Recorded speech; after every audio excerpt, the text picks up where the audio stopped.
Usandip Ghosh, Ubday Principal Barem Jong ka RG Medical College and Hospital ha Kolkata. Udang Shim Yakijing Bata na uwepat lang bakapun. Lasu bajur ke Central Bureau of Investigation CBI.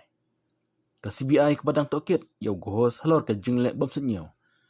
Hakal yang kepisah ke por ba utrai ha RG Hospital.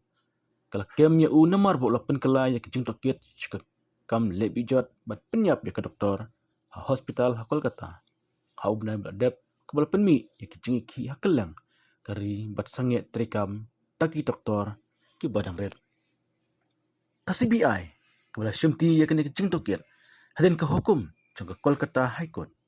Kalau ong bakadon ki dawan nyai ba Ghosh ulapoi syak hospital hadin baki pulit bat walek katkum ke jing bata jongno re jongno.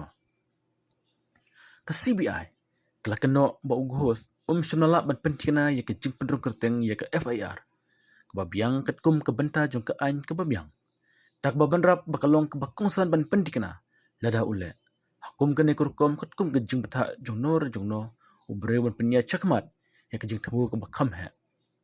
Ke CBI kala keno ba Ghosh la jarangai nak jaka bajia ke jingjia kena tarik unaila hak jaka ban budin yaka. Ke CBI kala kam ba Ghosh ber officer barim juga thanat tala wabihjet mondal kira sedang yak jing doket dak jing persang ban pesniu yak ki sadar. Ghosh ber mondal kilekran hak pun bunsen hak te kasngi laong katnat doket. Pajong dak doktor badang syak hikai kebala syak penyap.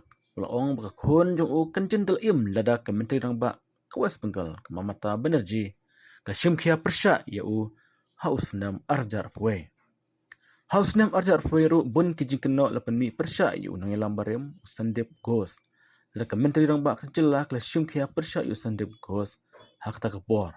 Mentang ke sengi ke khun jonga kancin tel im laong ukupa jong kenang syak penyap hakinong thok kubor.